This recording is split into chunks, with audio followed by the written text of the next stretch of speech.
Get the fuck out of here.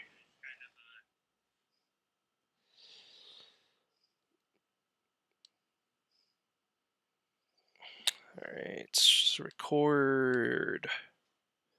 Boom. Welcome to the show, everybody. Today is part 2 of the NFL mock draft.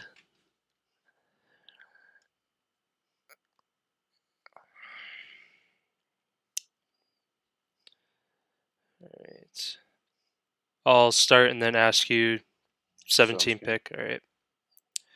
Alright, everybody. Again, welcome to the show. For those of you who tuned in yesterday, we started our mock draft for the NFL. We did picks 1 through 16. So we're going to be finishing up the first round here, 17 through 32. So jumping right into it. Number 17 pick. Currently, the Raiders have that spot. What do you have going on at 17? So for 17, I have the Las Vegas Raiders selecting cornerback Caleb Fairley from Virginia Tech. This guy is one of the top cornerbacks coming in to the draft of his top class. Um, only thing that the one question mark I do have about this guy is that he did have a back procedure early in April, and that's why his stock I feel like has maybe like dropped in the last few months or weeks since it is April still. So a couple weeks ago he had that surgery done. Um, yeah, I really think that they're going to take him. Gruden's kind of, I don't know. He said that he was pretty much going to change everything up, and he did by pretty much action the whole line. And I could see him bringing in this young guy who could potentially be around for years to come. Yeah, I kind of went with a similar mindset for the Raiders. That whole team is kind of still rebranding itself. Obviously, just moving to Vegas a year prior. So, um, obviously, a lot of potential for them. And when you got John Gruden as your head coach, you're gonna have a raw team. Him trying to develop a winning culture, that's for sure. So, kind of going off of that again, I kind of went with the defensive mindset as well. I got the Raiders taking Micah Parsons, top-rated linebacker out of the draft. Again, just adding some firepower to that defense. The offensive side does have some young stars. Derek Carr kind of getting. Age-wise, he's in his prime, but it seems like he could be done within the next 3 to 5 years if things don't go right. Obviously, him and Gruden have a good relationship, but like I said, Gruden's about that winning culture, and if Derek Carr can't win them football games, then I could see him on his way out here in the next couple of years. So, um, and just with John Gruden's prior, I guess, mindset and just kind of his defensive grit, I see him going out and getting, like I said, top-rated linebacker out of the draft. Yeah, I could definitely see that happening. Um, hopefully Micah Parsons being the stock that he is, hopefully he doesn't fall to 18. But yeah, I could definitely see him fitting there if he does slide that far. Who do you got at 18? So 18, I got my first trade pick of the day here. The Dolphins currently have the 18th pick, as well as the 6th, which again that they acquired from the three-way deal with the Eagles and the Niners.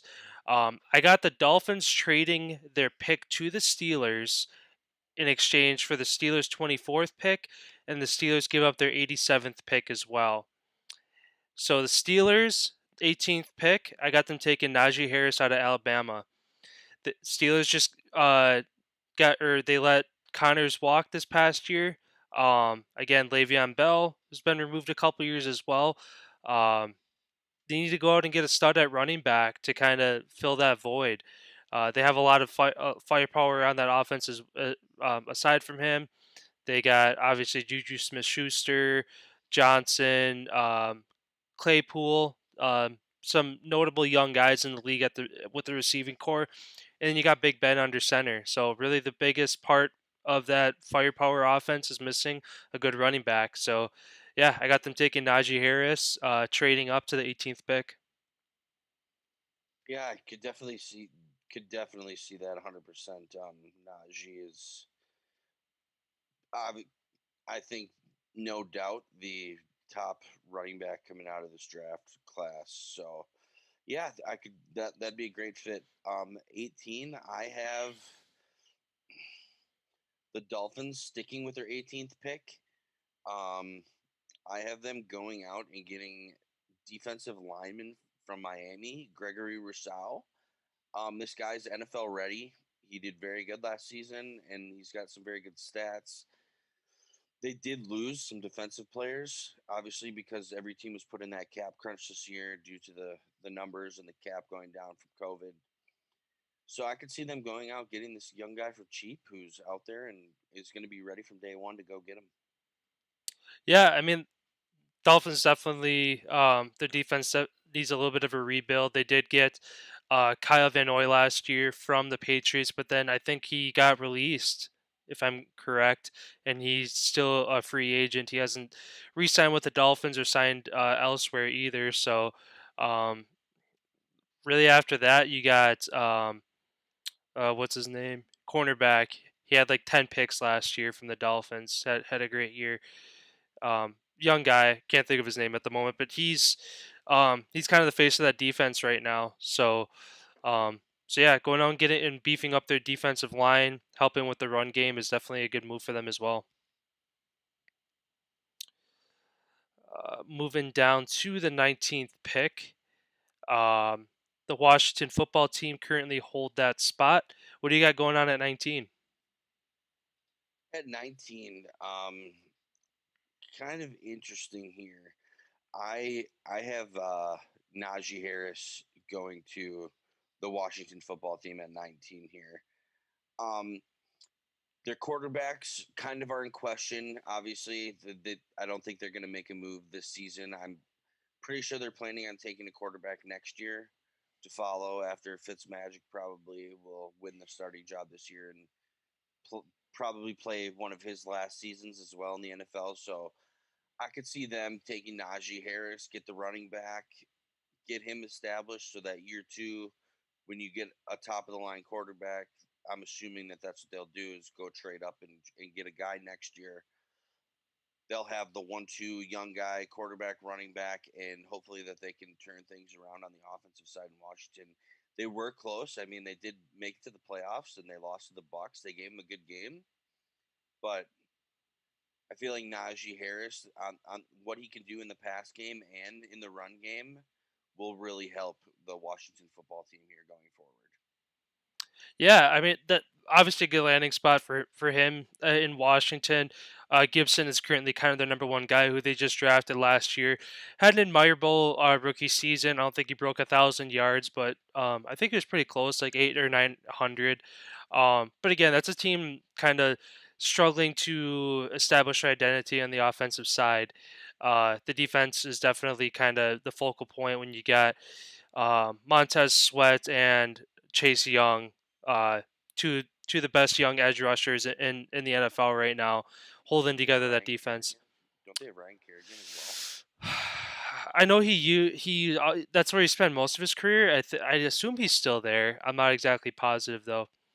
Um, but yeah, so kind of go with my pick at 19. I got Washington keeping that pick as well, and it'll be interesting to see. I agree that Fitzmagic right now would probably have the edge in that starting position. Although Taylor Haney looked good last year as well, with kind of him and um,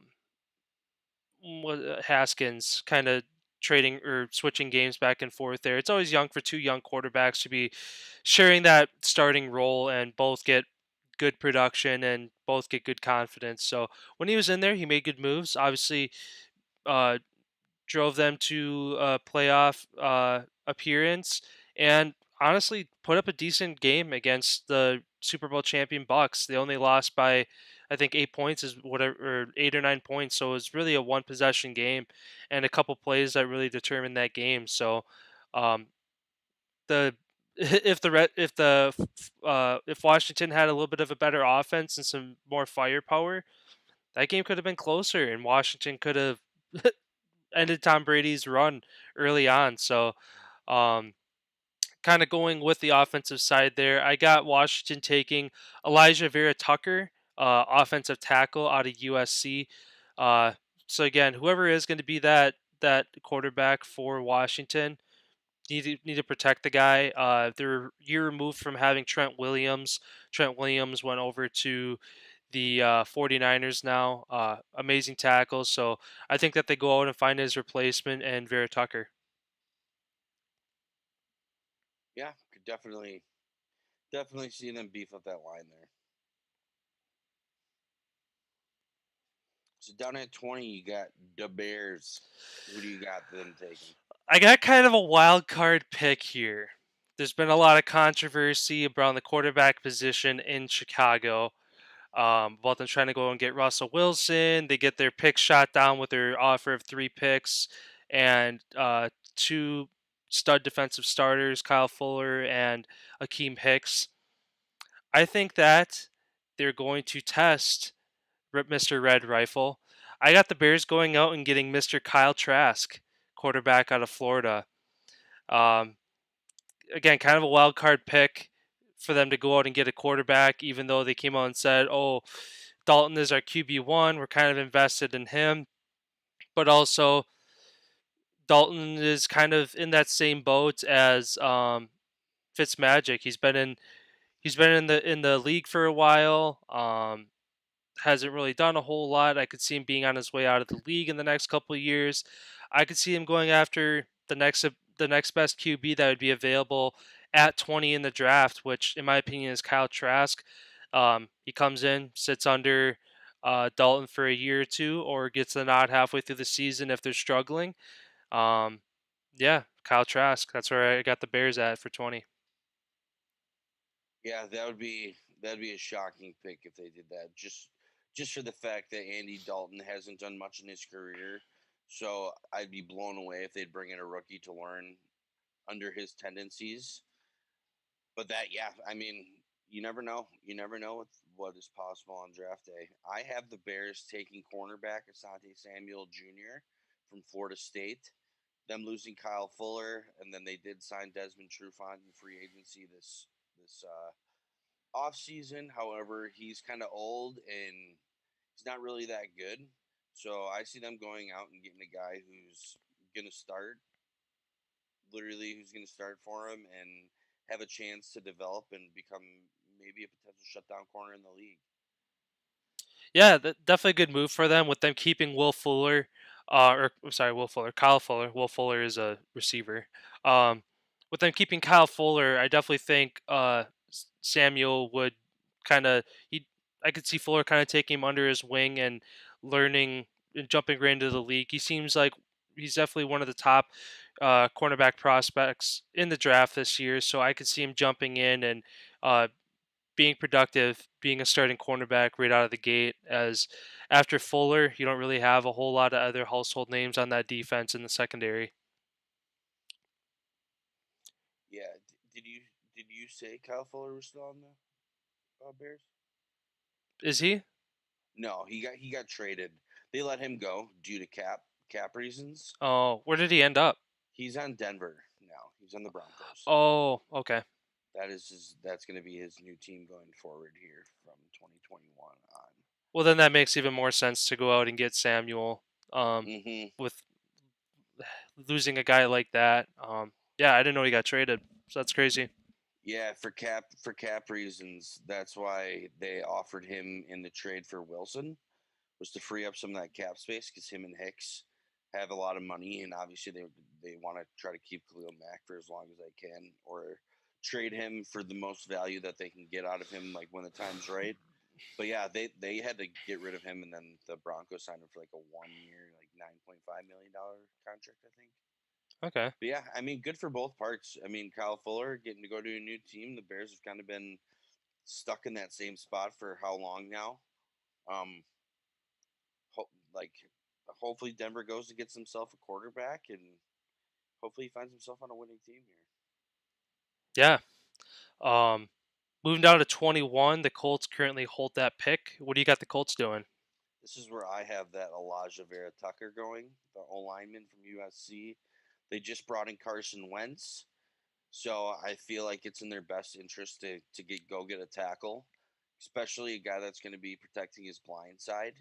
So go get a top guy out there and give him some protection and see what Wentz can do. Yeah, definitely getting Wentz some better protection. It seems like he that was kind of one of his issues when he was in Philadelphia with his injuries, not getting good protection, not making the best decisions with the ball.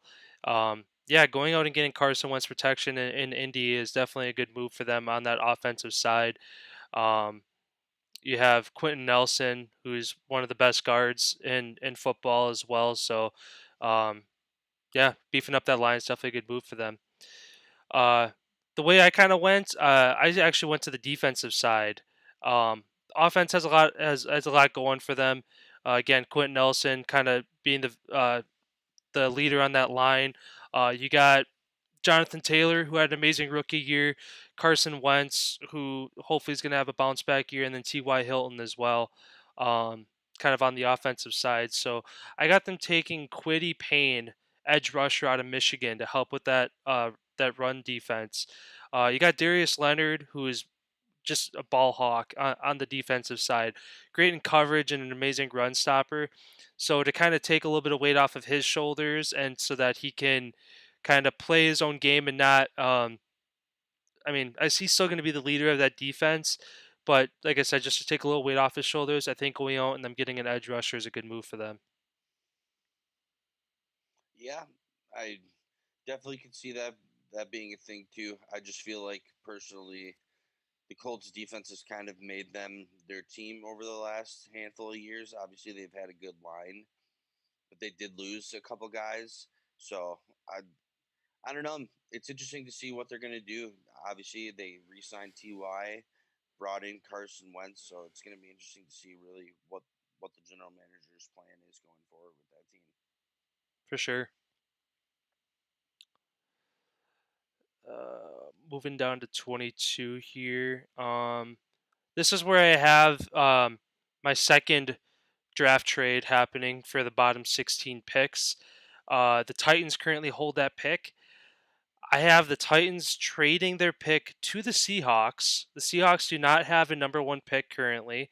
Their first pick is like 58, 50 something along those lines. So like midway through the second round.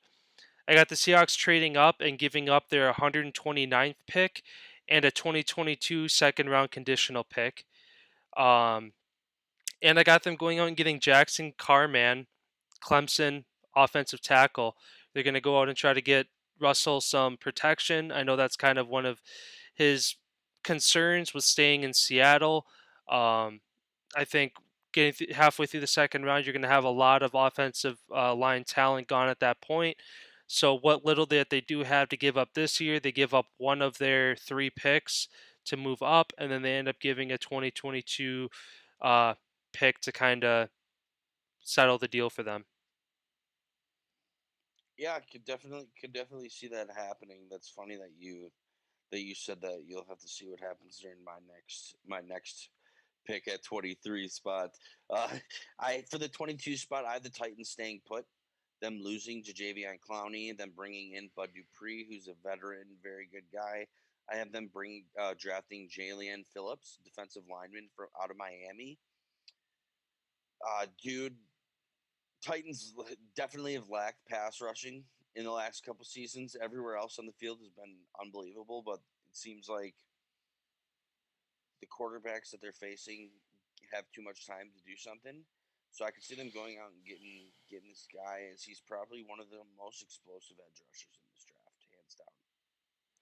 Yeah, I'm Titans defense is slowly making a name for themselves. So I think going out and adding some more to that, I could see them if they make the right moves and end up going and getting an edge rusher. They could have a top 10 and a top 10 offense and defense this coming year. So yeah, definitely a good move for the Titans if they decide to do that. Going down to 23, I'm interested to see what you have to say about the 23rd pick. Yeah, so 23, I have the Jets trading out to Seattle for their pick and a conditional second. That's funny that you said that. And I have them taking Christian Darrisaw from Virginia Tech, the offensive tackle. building up that line, like you said, for Russell, as that's kind of been his one knock on the squad. I see them, yeah, making a play to go make a move to try to make Russell happy. So I had the Jets, yeah, trading out at 23 to the Seahawks. Yeah, that's funny. Kind of had literally one pick off of having kind of the same idea there. I think I had Dershaw. Yeah, I had Christian Dershaw going to the Vikings at 14. So yeah, that's why I had Carmen at 22. He's kind of the next best available offensive tackle at that point for me. For me, a 23rd pick, I got the Jets staying put um, with Robert Salah coming over as the head coach. Raw dude from the 49ers, defensive coordinator over there, coming in, obviously going to have a defensive mindset. I think he goes out after getting Zach Wilson in the one to kind of find the leader on the offense. He goes out to beef up the defense with J.C. Horn, cornerback out of South Carolina. Um, Again, that defense was one of the worst, if not the worst, point differential last year as far as points given up versus points that their offense could put up, which their offense couldn't put up a whole lot either. But at the same time, if your offense is struggling, if your defense is good, it keeps games close, and that case for the Jets hasn't been the case the last couple of years. So um, their pass defense definitely needs some help, and I think Horn would be a good addition to that defense. Yeah, definitely with a defensive minded coach coming in, you think that he'd probably like to build up that defense. So then you got the 24 spot, the Arizona Cardinals. What do you got happening there? Um, is that the Cardinals? That was the Steelers pick. Oh shit, that's right. On mine, I had them trade. They traded on mine from yesterday. That's right. Oh, okay, okay. Yeah, Yeah, I with had 16. yeah the Steelers. Yeah, I had the Steelers taking the 16th, and then they moved. I just want to go back in my notes here just so I can relay that information of what actually happened there. So yeah, Steelers swapped with the Cardinals, 16th for the 24th, and the 55th, and the 22 second round. So Okay, yeah, that's why I have I have that. It threw okay. me off that you said that. I was like, oh yeah, that's right. I had them trading. Well, either way, for me, I don't have the Steelers at the 24th pick either because I had the Steelers trading up to 18 to get Najee Harris. So that means that the Dolphins have the 24th pick. Dolphins, I got them going on to getting Travis Etienne, running back out of Clemson. Um, Tua needs some help on the offensive side there. He's got a young receiving core, which I had them picking up Devonte Smith with their sixth pick. Um, Again, beefing up that defense or that offense is a good move for them there. Uh, they got some guys on that defense kind of holding down the fort. Again, that cornerback who I can't think of his name, who had like 9 or 10 picks last year. Uh, they need some help with the run game. I think Travis Etienne would be the obviously after Najee Harris is the next best available guy for them to go after there. Yeah, I could definitely see that happening there. I have, like I said, I have the Cardinals with the 24th spot after trading with the Steelers. I had the Cardinals taking linebacker Jamin Davis out of Kentucky. Um,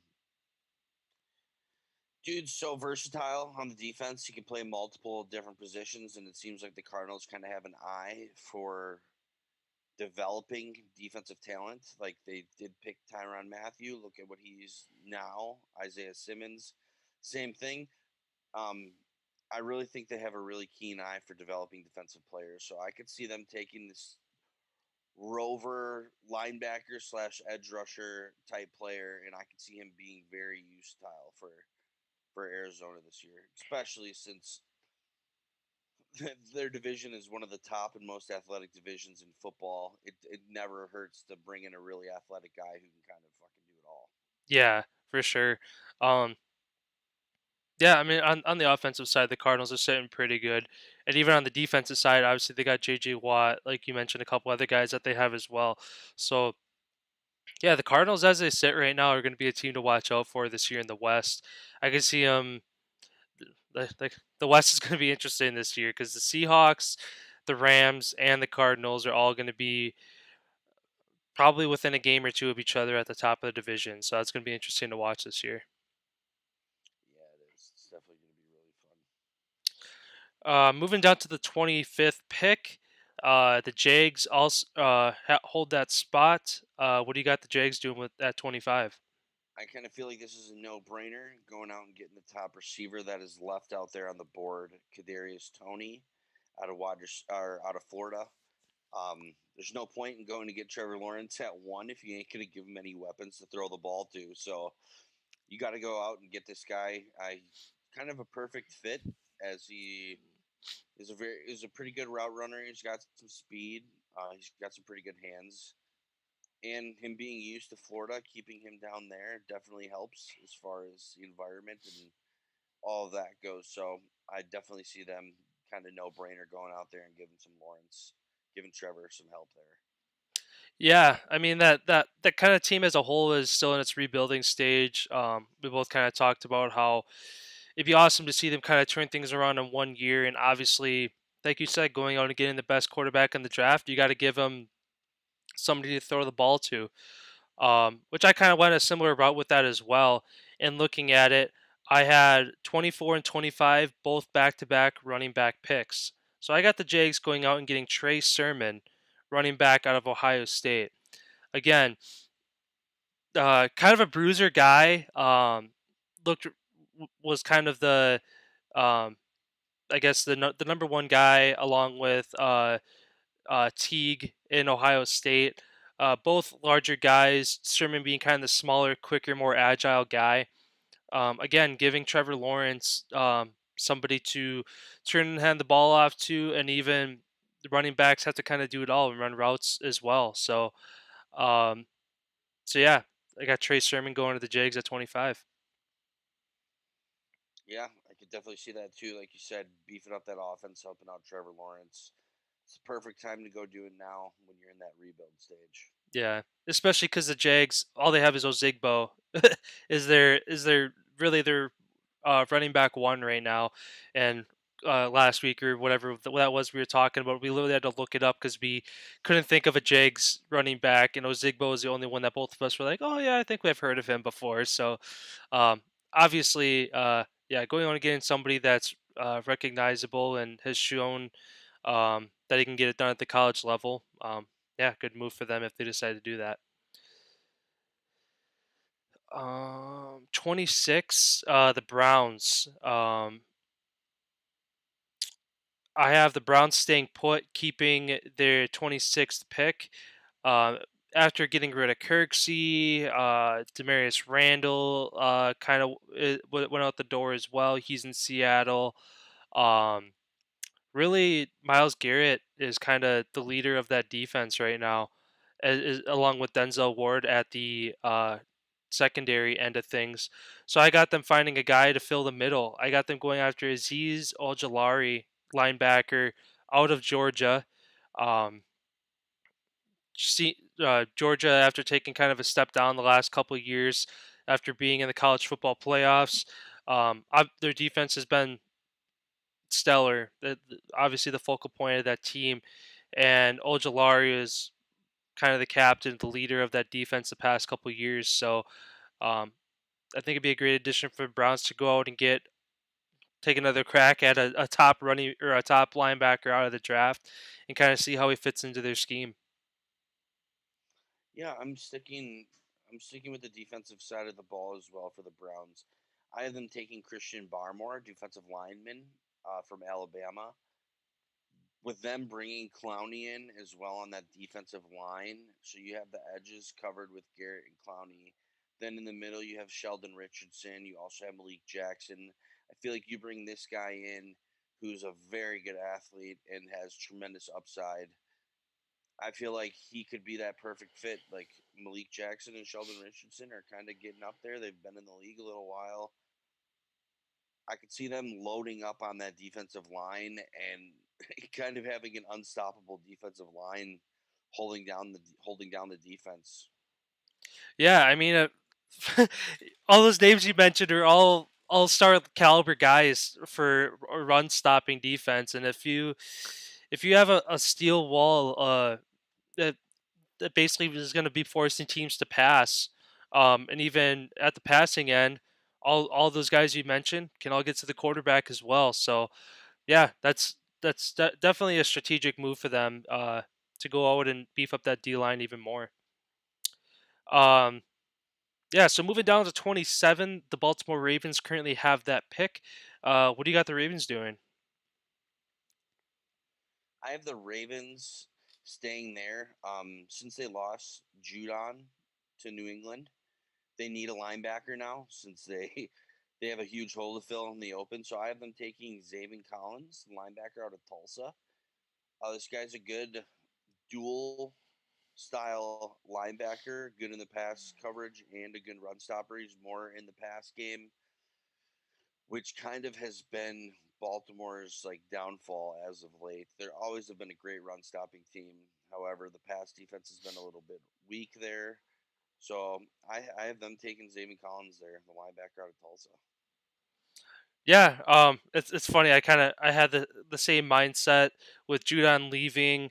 The defense, definitely, the Baltimore defense has been a focal point of that team for decades. Since Ray Lewis came into the league, the Baltimore defense has been one of the most feared defenses again for 1 or 2 decades. So, but yeah, with the loss of Judon, they're gonna need somebody to replace him. I got them going out and getting Jason Owe, Penn State edge rusher, again to help with that run stop. Um, Agile guy for getting to the quarterback as well. Like you said, with their pass defense needing some help as well. So, yeah, kind of some similar points you said. They got to go out and find a replacement for Judon and somebody on the defensive side, either a linebacker or an edge rusher. It would definitely be a good move for him. Yeah, agreed. The New Orleans Saints, them Saints, Them Saints. at 28. What do you got? So I got the Saints. Beefing up their defensive side. A lot of offensive firepower, so I don't really see a whole lot that they need to do there. I got them going out and getting Asante Samuel, cornerback out of Florida State. Um, as good as that defense has been, especially when Drew Brees has been injured the past couple of years, and now with him retiring, that defense is going to have to step up even more to kind of keep that team on the map, especially being in the NFC South with the Bucks, um, and kind of with how good the rest of the NFC is. Um, the Saints, I don't see them getting into the playoffs unless they can somehow win that division with Tom Brady there, which is going to be a tall task for them. So it'll be interesting to see how they do this year. I kind of see them taking a lull, maybe missing the playoffs for a year or two, and kind of rebuilding that team back up, and probably hoping for Brady to retire so they could kind of get back to this top of the South there. So yeah, I got them taking Samuel, kind of beefing up that secondary. Yeah, I've stuck along those same lines with the Saints. Their corners have been pretty good, actually very good, with Lattimore holding it down mainly on one side of the field. I have them taking safety Trayvon Morig out of TCU just for the fact that Malcolm Jenkins is getting he's another year older and their other safety that they got is playing on the franchise tag. So more than likely they're going to be moving on from Marcus Williams, the guy that took the franchise tag. So I could see them bringing in another safety, learn under Malcolm Jenkins as he's basically playing himself out of the league with his age, and I could see this guy stepping in. I've heard some early comparisons coming out on the guy are people are comparing him to Devin McCourty type abilities. So I could definitely see them going to get him and him becoming a huge part on that back end. Yeah. Either way, that pass defense needs a little bit of help. Like you said, Williams being on the franchise tag, Marshawn Lattimore, he's still there, right? So he's kind of turning into the vet on that defense, even though still a young guy. So um, along with who was the other safety? Oh, Jenkins. Like you said, he just getting older and older. The defense or as the receivers and tight ends get bigger, faster, stronger. Being an older guy in the secondary is becoming harder and harder to do. So, yeah, definitely good for them to go out and get a young guy. Um, Number 29, our Green Bay Packers. How do you got them fucking up this year in the draft? Well, I do have them fucking up per usual. I have the Patriots staying aggressive in the draft, going for their third pick here in the first round. I have them trading up, giving away their 46th pick, their 177th pick, and a second round pick, potentially a third rounder as well. I have them moving up with the losses of Edelman and that type of offense being run basically off the tight ends and the slot guys. I have them taking wide receiver Rondell Moore out of Purdue. He's basically a mold of Julian Edelman, that small, fast type of guy.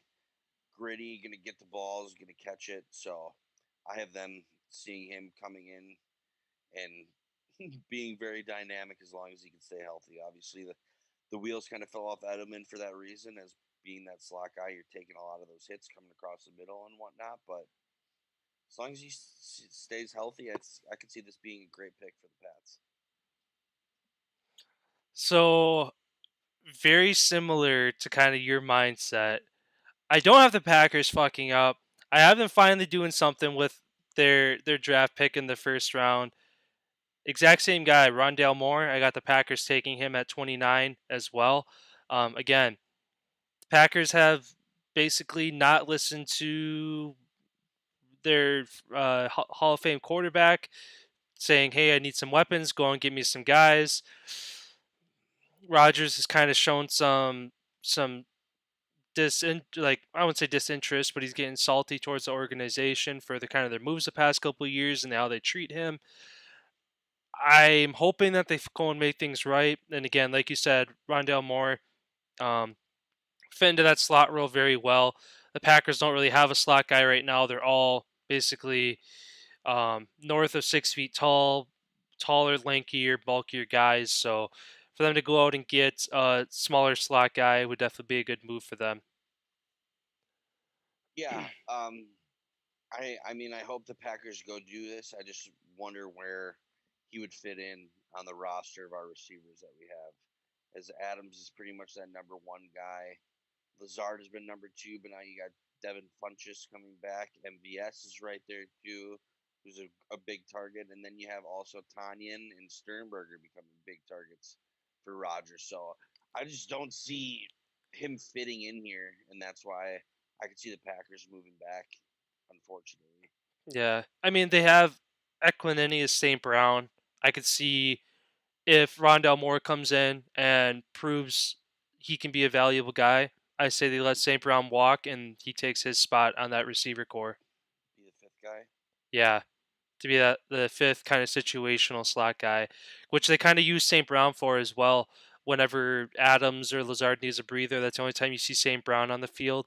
But again, St. Brown's kind of a bigger guy, um, so I could see more being more of a 3 or 4 guy, even kind of being on the field again for those situational times when you need uh, it's third and medium, third and short. You're not running the ball against a good run defense.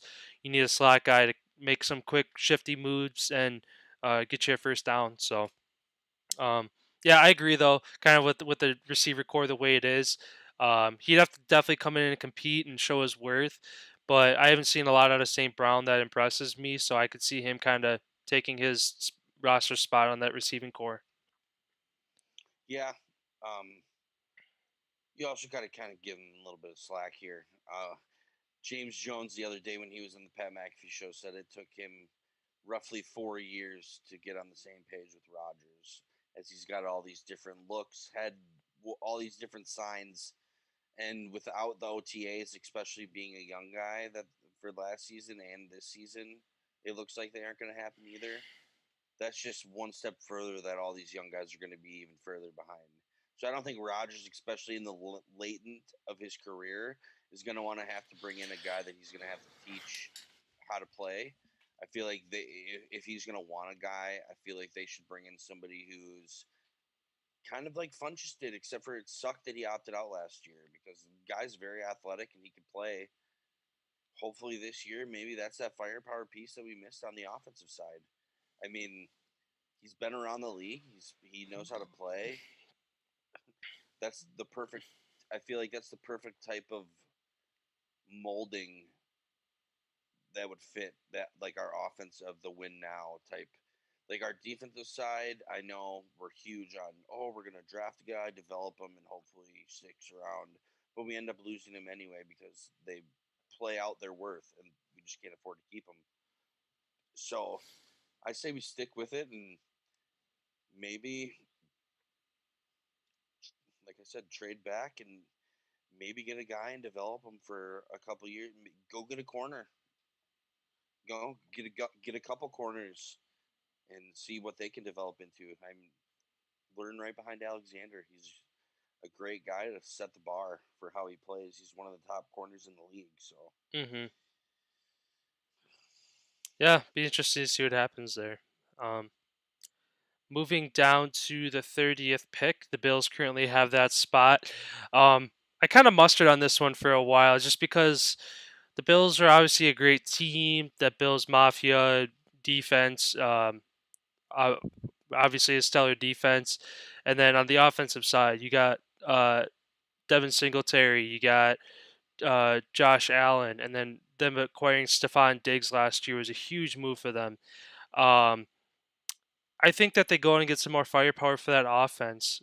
The tight end position is kind of one of those lulls on that team. So I got them going out and getting the second best tight end in the draft, Pat Fryermuth, Penn State tight end. Um, Very big, solid guy. He's great in the run block as well. He's kind of that good. Like he's more. I more compare him to like a Mercedes Lewis. That than like a Gronkowski or a Kelsey that is very well a part of the pass game. Is not much as run blocking. So um, yeah, again, that tight end position is kind of a hybrid where they're kind of an extra tackle that you have on the field sometimes, and kind of seeing some clips on Fryermuth. He's again great run blocker, but then also being a tight end, you got to go catch some passes. So I think that'd be a good addition for them to go out at pick 30.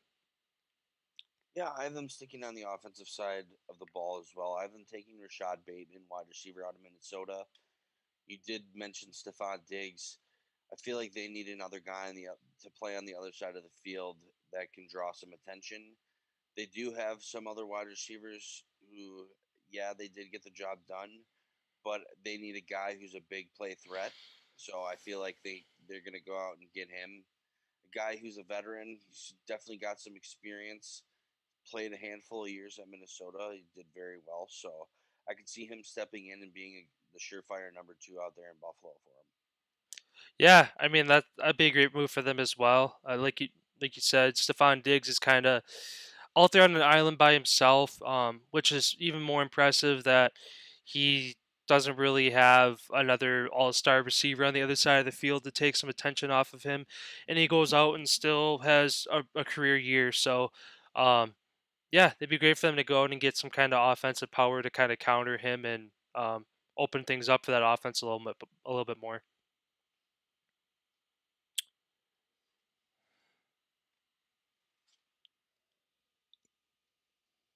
And then with the last pick, uh, the Chiefs. Who do you got?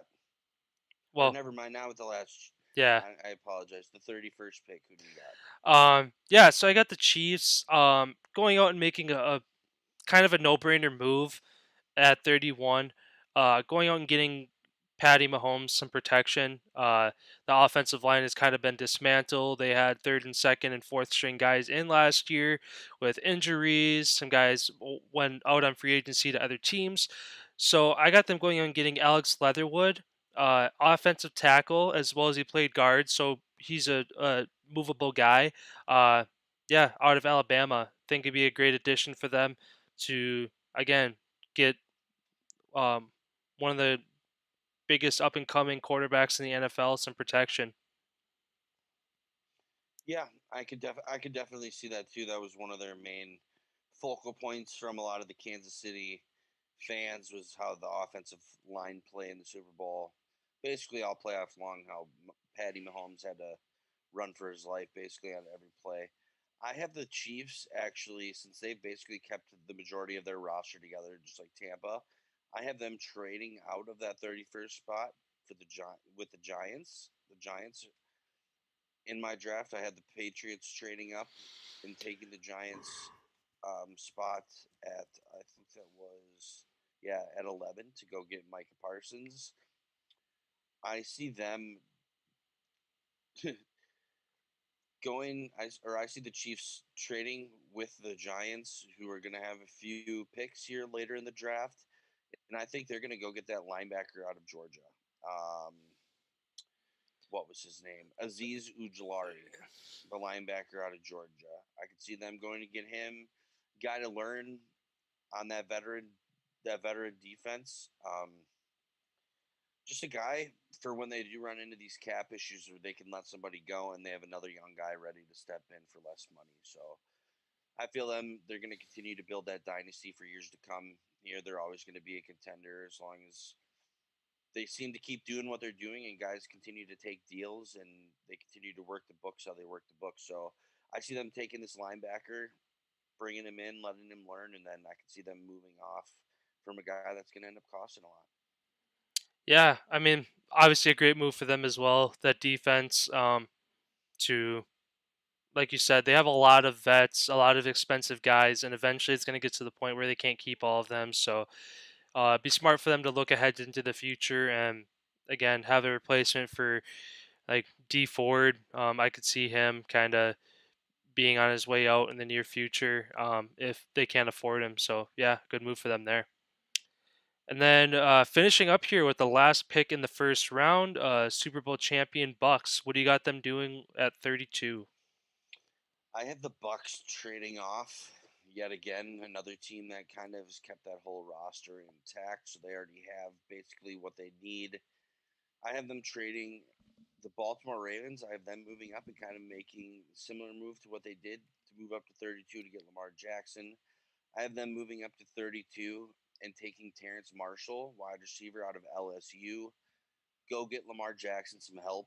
Um, let him wing the ball. Let him start throwing it a little bit more. You got to get him some weapons on the outside. I know Marquise Brown basically is their only guy. Hollywood Brown, the only guy that basically was any sort of threat for him, and he was only a deep ball threat. You got to get a big guy with a big frame who can post up along the sidelines, go get the ball over the middle, those type of things. So I feel like that's what they're going to do. I feel like the Bucks are going to slide out and maybe take a couple future picks. Yeah, like you said, they literally brought back all 11 offensive and defensive starters, which is impressive. Being a Well, except for AB, he's the only one that has is still out in the looms. well, he's not a starter though. Isn't number three wide receiver technically a starter? Two technically, because it goes QB one, running back, receiver one and two, tight end. So out of the 11, it's only two wide receivers that take up spots, which would be Evans and Godwin, or one and two there. Um, so yeah, they have all 22 starters coming back, like you said. Like not a whole lot for them to do for that team, which is crazy to say for a reigning Super Bowl champions. Usually that team kind of gets dismantled where you kind of have all the cards fall right, where you get guys on some last year their deals are 1 year deals and boom you get everything strung together perfectly, and then half the team leaves and goes elsewhere to get paid more. So the fact that the Bucks kept everybody is really impressive. um Although I do have them keeping their pick, I got them going out and getting Christian Barmore, defensive tackle out of Alabama. um the Dominican Sue is again, historical guy, kind of getting towards the end of his career. So that's why I feel like that they go out and get him or get Barmore with being towards the end of his career, could be done in the next couple years or get traded out again to his last team before he retires. So to have a young guy come in and um, learn from that amazing amazing defense would, I think, be a really good move for them. So yeah.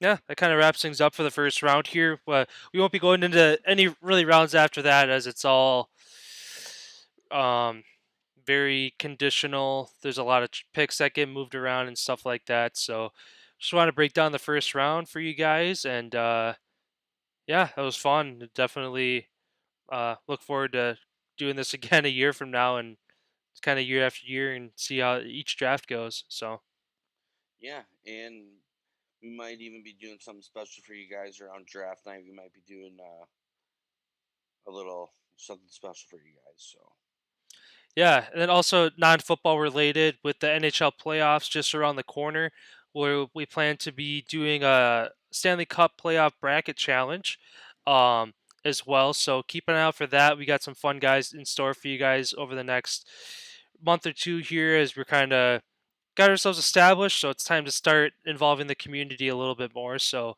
keep an eye out for that, and yeah, we're excited to involve you guys into our content.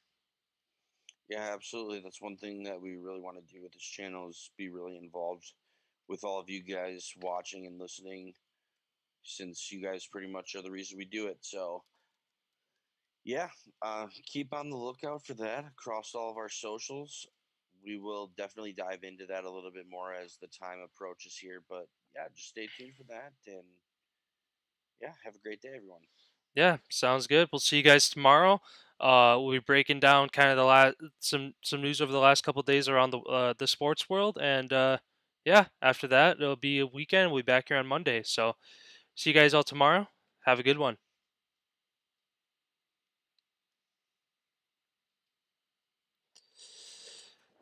That went longer than the first one.